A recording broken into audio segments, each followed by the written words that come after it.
The applause had not even ended before they erased my name from the company. That was the first thought that crossed my mind when the waiter quietly removed my reserved place card from the front table at the IPO celebration gala. 22 years. 22 years building Varelli Financial Technologies from a rented office above a dry cleaner in Brooklyn into one of the most anticipated public offerings on Wall Street. And somehow, on the most important night in company history, I was suddenly no longer welcome near the stage. The ballroom inside the Grand Monarch Hotel glittered with gold lighting and crystal chandeliers, while investors laughed over expensive champagne beneath giant digital screens displaying Varelli's upcoming NASDAQ ticker symbol. Everyone looked proud, relaxed, victorious. But the moment I stepped toward the executive section in my navy silk gown, I noticed something strange. My seat was gone. Not missing accidentally, removed intentionally. A younger assistant smiled too quickly when I stopped beside the table. "I believe there was a seating adjustment, Miss Parker." Adjustment. Corporate language always becomes softer when people are trying to disguise humiliation. I looked toward the stage where Daniel Mercer stood shaking hands with venture capital partners like a man already celebrating his own legacy. 43 years old. Expensive smile. Expensive watch. The kind of executive who believed charisma created companies instead of the people quietly keeping them alive after midnight compliance emergencies. He saw me standing there. And he looked away. That told me everything immediately. Something cold settled into my stomach, but my expression never changed. Women over 50 in executive spaces learn very early that visible emotion becomes entertainment for ambitious people. I simply thanked the assistant and moved toward the rear cocktail tables while conversations continued around me pretending nothing unusual had happened. That was the cruelest part. Nobody looked surprised, which meant this had been planned before tonight. A string quartet played softly near the stage while giant screens behind Daniel displayed Varelli's projected valuation. $640 million. Reporters moved through the ballroom interviewing investors while photographers captured executives raising champagne glasses beneath gold lights. And standing alone near the back wall holding untouched sparkling water, I realized something deeply unsettling. My company had already started acting like I no longer existed. Daniel stepped onto the stage precisely at 8:30. The room quieted instantly. "Tonight," he announced proudly, "represents the future of financial innovation." Applause exploded across the ballroom. He smiled wider. "But before we celebrate tomorrow's public launch, there are several organizational updates regarding leadership restructuring." There it was. Leadership restructuring. Another polished phrase executives use when they want cruelty to sound strategic. My pulse slowed instead of rising. That always happened during crisis moments. Calm first, anger later. Daniel adjusted the microphone slightly.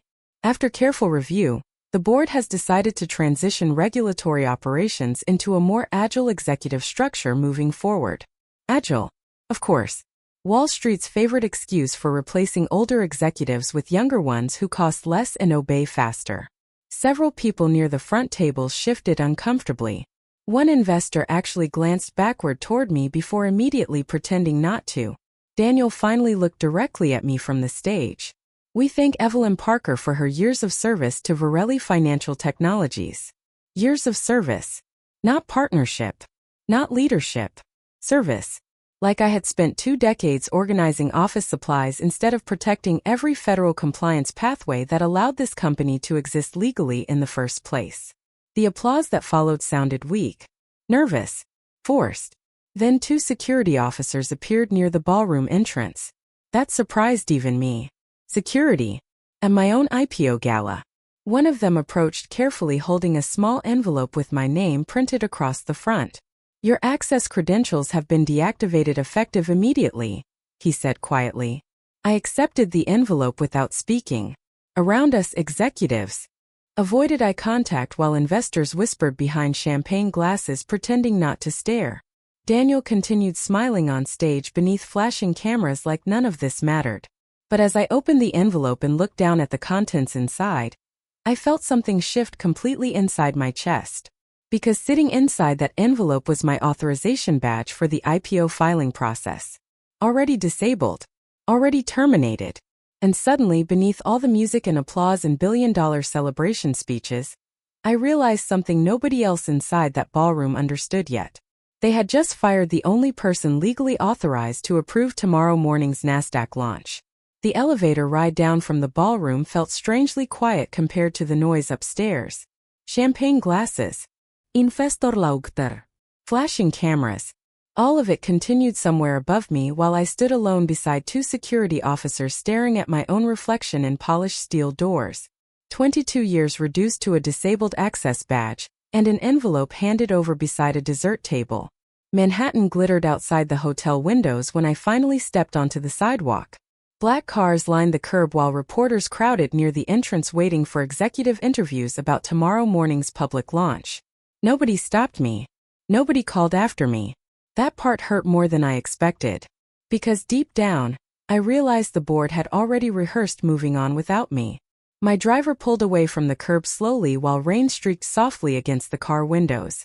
I loosened the diamond earrings my daughter bought me 5 Christmases ago, and stared down at the envelope sitting in my lap. Severance agreement. Confidentiality reminders. Non-disparagement clauses. Standard corporate cleanup language designed to make betrayal sound civilized. Then I noticed something else. Attached behind the severance packet was a duplicate transfer authorization request for IPO filing control. My eyes narrowed immediately. They had already prepared reassignment paperwork before tonight. Weeks before tonight, probably. Which meant Daniel never intended to keep me through the public offering. He only needed me long enough to finish federal review preparation. The realization settled heavily into my chest as traffic crawled through Midtown beneath wet neon lights. Varelli had not fired me impulsively. They had replaced me carefully. My phone buzzed before I reached Park Avenue. Claire Whitmore, Deputy Compliance Counsel. One of the few people inside the company I still trusted. I answered quietly. Evelyn. Please tell me you already signed the authorization transfer. Her voice sounded strained. Nervous. I looked back down at the unsigned documents. No, he replied calmly. Silence. Then a sharp exhale. Oh my God. My expression hardened slightly. What happened? Another pause. Then Claire lowered her voice even further. Daniel told the board the filing authority automatically transferred once your employment ended. There it was. The first mistake. Not emotional. Not personal. Legal. Outside, rain washed across Manhattan streets while taxis pushed through late-night traffic beneath glowing skyscrapers.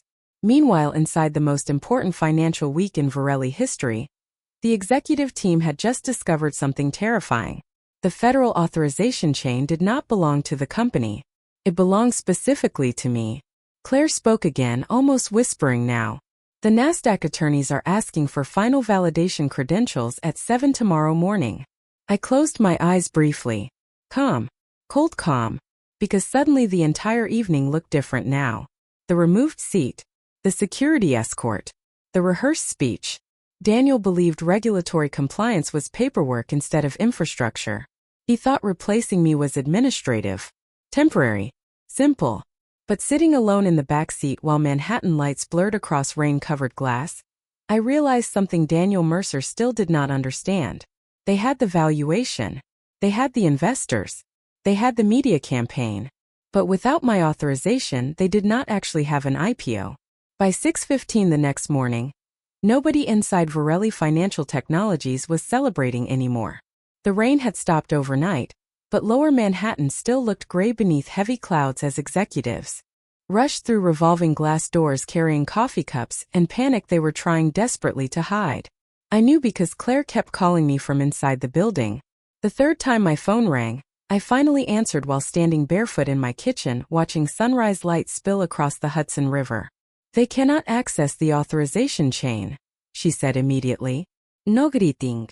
No professionalism left. Just fear. I leaned quietly against the marble counter while my coffee machine hummed softly nearby. Explain. Claire exhaled sharply. The SEC validation portal rejected every transfer request submitted after midnight.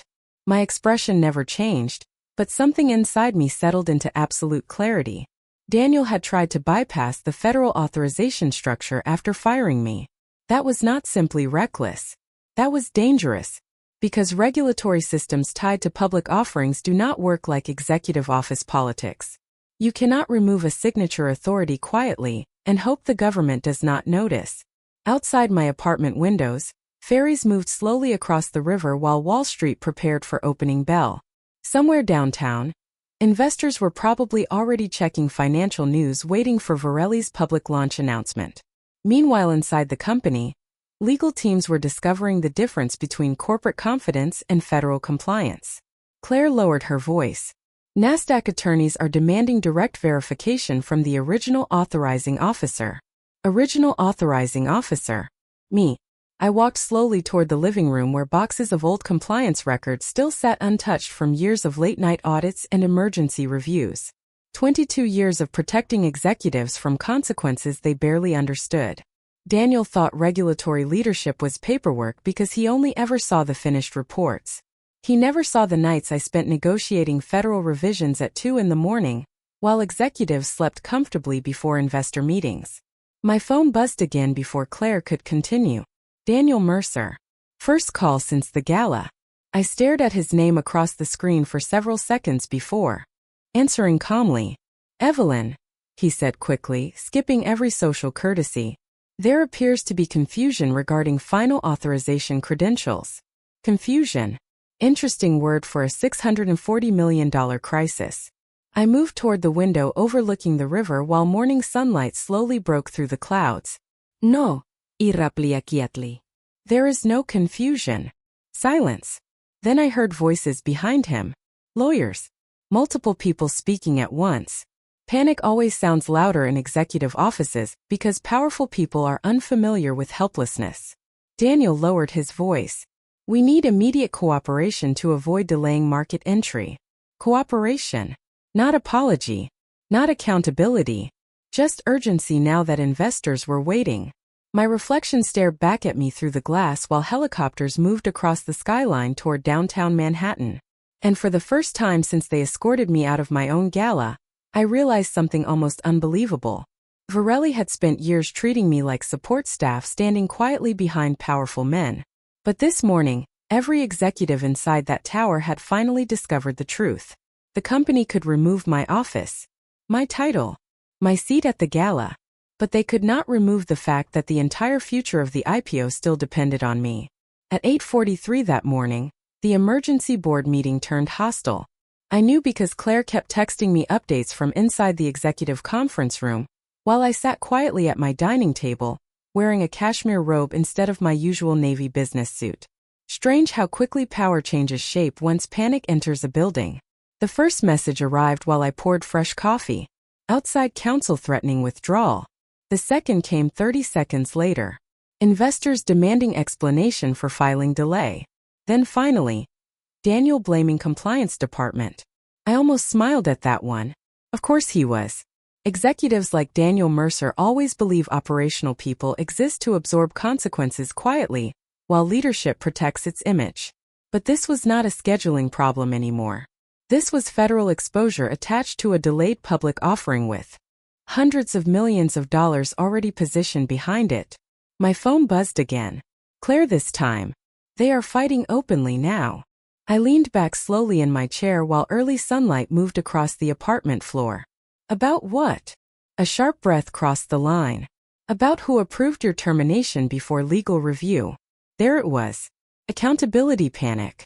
The stage every corporate collapse reaches once executives realize the consequences are real. Somewhere inside Varelli's glass tower, board members who applauded Daniel at the gala less than 12 hours earlier were now trying to distance themselves from his decision publicly. I walked toward the window overlooking the river while ferries crossed slowly beneath gray morning clouds. 22 years. 22 years protecting people inside that company from situations exactly like this.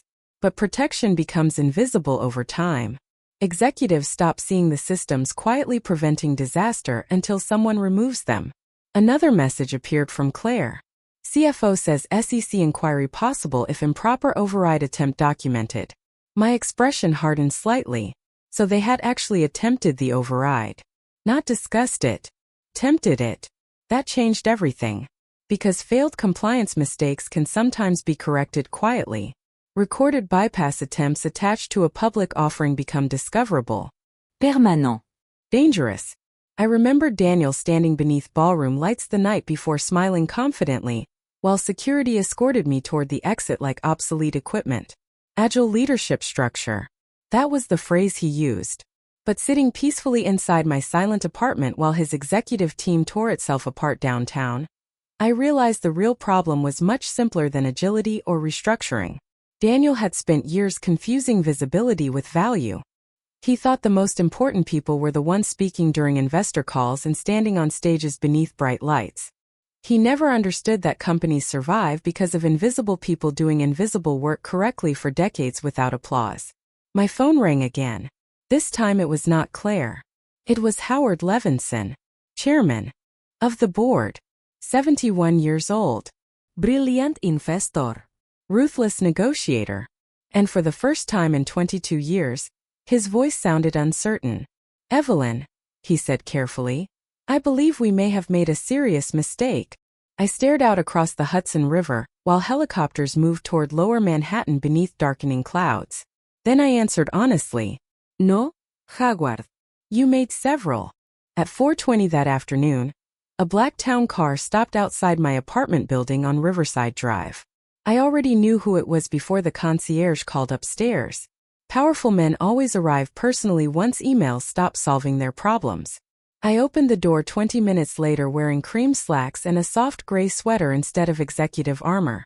Howard Levinson stood in the hallway beside Daniel Mercer, and two outside attorneys carrying leather portfolios thick enough to signal desperation before anyone spoke. Nobody smiled. That alone told me how serious the situation had become. Howard removed his glasses slowly. "Thank you for seeing us." Interesting phrasing considering less than 24 hours earlier his board approved escorting me out of my own company celebration. I stepped aside silently and allowed them into the apartment. Floor-to-ceiling windows overlooked the Hudson while soft jazz played quietly through hidden speakers. Calm. Orderly. Nothing about my home looked like the center of a $640 million crisis. Daniel looked exhausted. His tie slightly loose. Eyes red around the edges. Fear changes executives physically once money starts evaporating in real time. One of the attorneys opened a portfolio immediately after sitting down.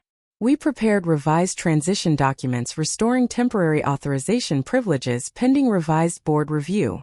Temporary authorization privileges. I almost admired the arrogance. They still thought this was administrative. Something a polished legal document could quietly repair before markets closed. I folded my hands carefully in my lap. "You attempted to override federal authorization credentials after terminating the registered compliance officer." Silence filled the room instantly. One attorney adjusted his glasses. Howard stared down at the coffee table. Daniel finally spoke. "We were trying to avoid disruption." Disruption. Another corporate euphemism. Translation. They hoped nobody would notice the person actually controlling the regulatory framework had disappeared overnight. Outside my windows, late afternoon sunlight reflected across the river, while helicopters crossed the skyline toward downtown Manhattan. Somewhere inside Varelli headquarters, employees were probably refreshing financial news feeds, watching rumors spread hour by hour. I looked directly at Daniel for the first time since the gala. "Did you inform the board the authorization chain was non-transferable without federal acknowledgement?" His jaw tightened slightly. That answer alone told me everything. He did not know.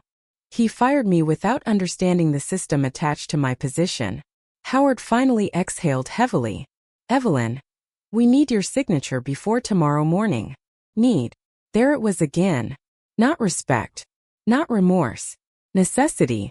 One attorney carefully slid the documents across the table toward me.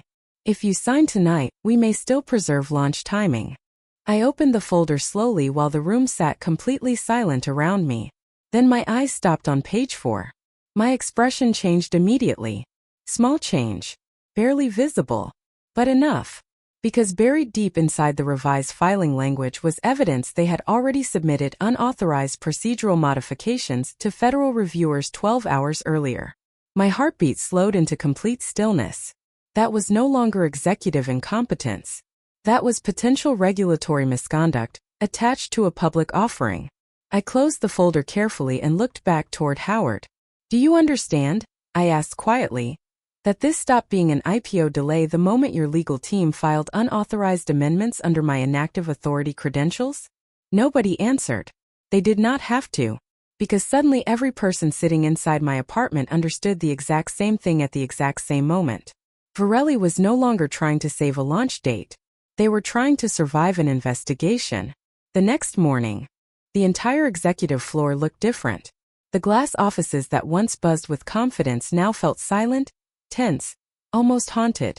Evelyn Mercer stood near the parking garage elevator holding a paper coffee cup with both hands while employees avoided eye contact as they walked past her. Nobody wanted to be associated with the woman blamed for delaying the largest public offering in the company's history. Yet nobody understood the truth either. The company had announced to investors that the IPO paperwork was nearly complete, but hidden inside thousands of legal pages sat one final authorization field connected to federal compliance requirements tied directly to Evelyn's executive certification. Without her signature and active clearance status, the launch could not legally move forward. The board knew that now. The problem was they had realized it 2 hours too late. Her phone buzzed at exactly 8:12 in the morning. It was Arthur Pike. She stared at the screen for 3 seconds before answering. His voice sounded nothing like the polished executive who smiled on business magazines. He sounded exhausted. Evelyn, we need to talk. She took a slow sip of coffee. You already talked yesterday. In front of 600 people. Silence. Then he lowered his voice. There may have been misunderstandings. She almost laughed at the word misunderstandings. You fired me publicly to increase investor confidence. That was not a misunderstanding. Arthur inhaled sharply. Come upstairs. Please. That single word changed everything because Arthur Pike never said please. 20 minutes later, Evelyn walked through the executive conference hall, while conversations instantly stopped around her. Men and women who ignored her for months suddenly stood straighter as she passed. Some avoided her eyes. Others looked nervous. A few even looked ashamed. But none of that mattered. Evelyn focused only on the boardroom doors ahead. Inside sat 12 executives around a polished walnut table, beneath a giant digital screen frozen on the company stock forecast. The room smelled like cold coffee and panic. Arthur stood as she entered. Thank you for coming. Evelyn remained near the door. You said there was a misunderstanding. One board member cleared his throat awkwardly. We discovered a procedural issue regarding the authorization chain. Evelyn tilted her head slightly. Discovered. Another executive pushed a folder toward her. Federal approval requires active executive continuity verification through your department credentials. Evelyn finally allowed herself a small smile. Yes. I mentioned that repeatedly during the last 7 compliance meetings. Nobody spoke. She remembered every ignored email, every interrupted presentation, every time younger executives treated her like an outdated relic because she preferred caution over hype. Arthur stepped closer. We need you to temporarily restore the authorization process. Evelyn looked directly at him. I cannot. You terminated my clearance publicly last night. His jaw tightened. Then we can reinstate it. Not immediately, she answered calmly. Federal systems do not work based on embarrassment and regret.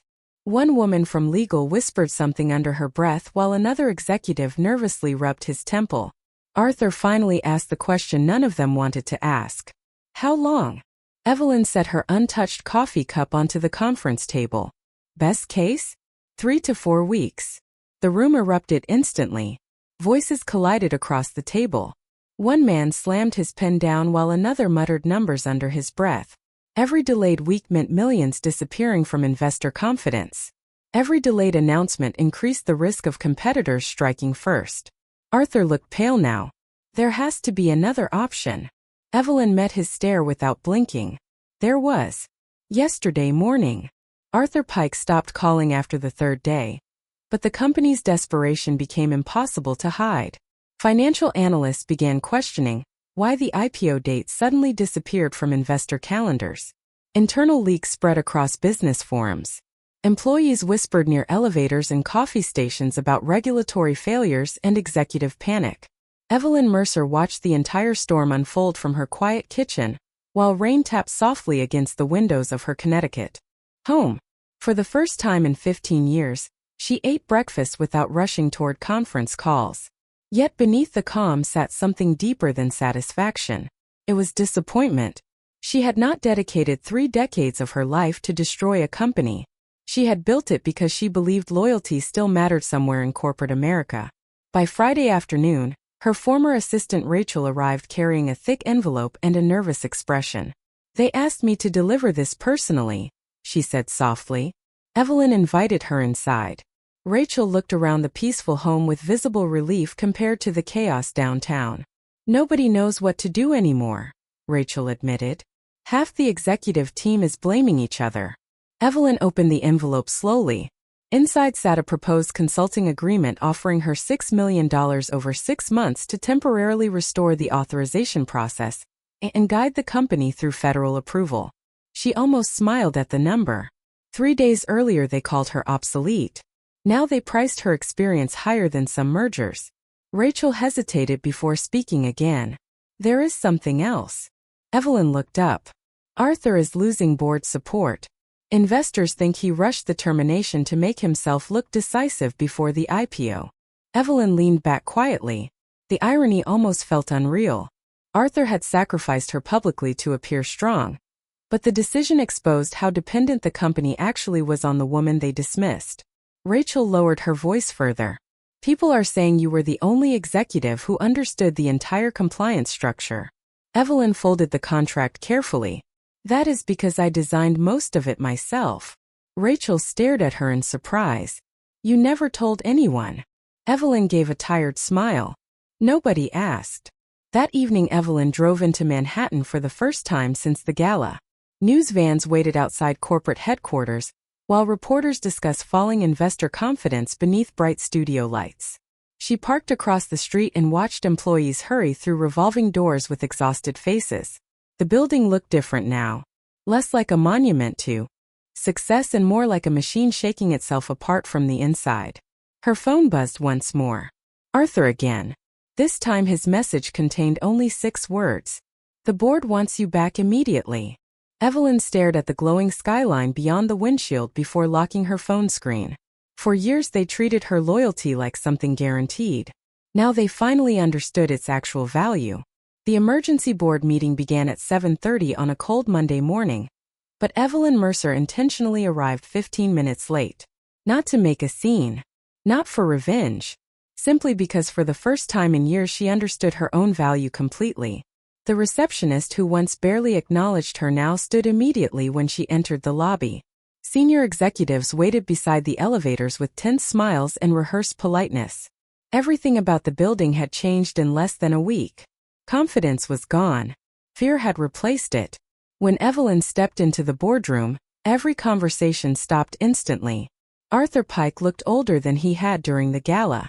The sharp confidence in his posture had disappeared beneath exhaustion and pressure.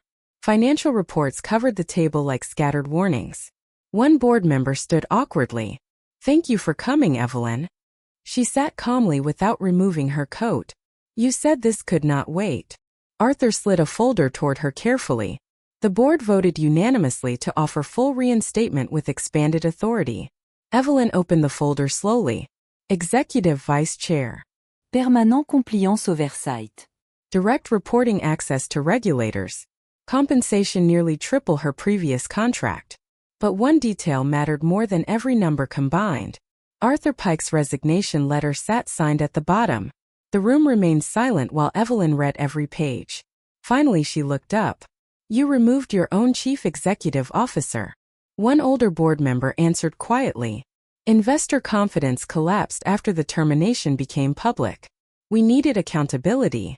Arthur stared downward without speaking. Evelyn watched him carefully. Days earlier he controlled the room completely. Now he looked like a man. Realizing ambition had finally outrun judgment. She closed the folder gently. "You built this company around appearances," she said calmly. "You forgot infrastructure matters more than applause." Nobody argued because every person in that room knew she was right.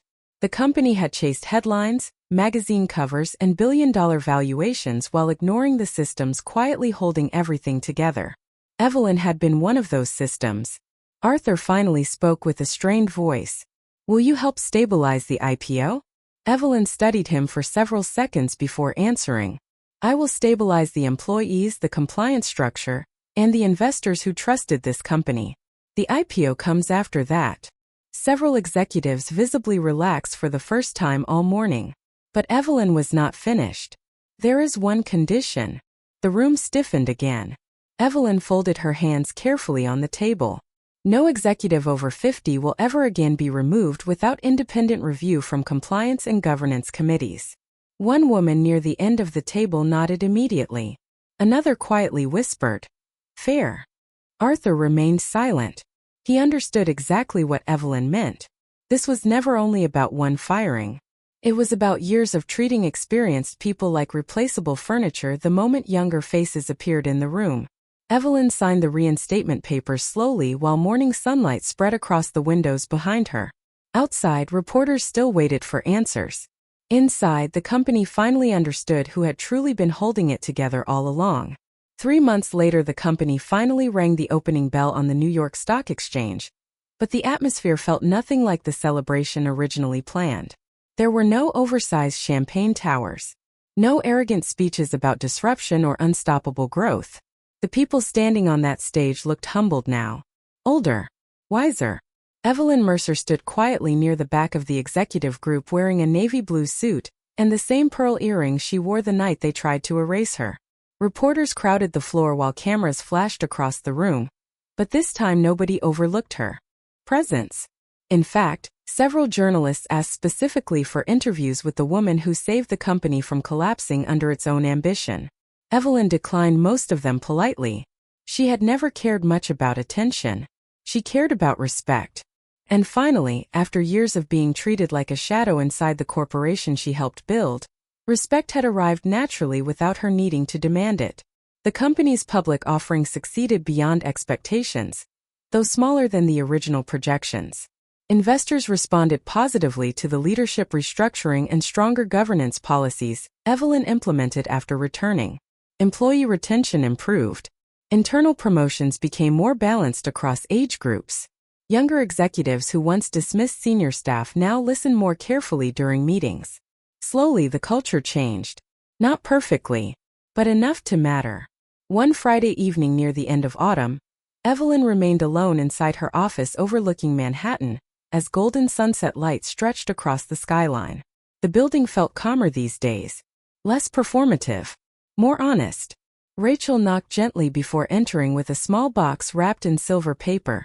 "The staff asked me to give you this," she said with a smile. Evelyn opened the box carefully.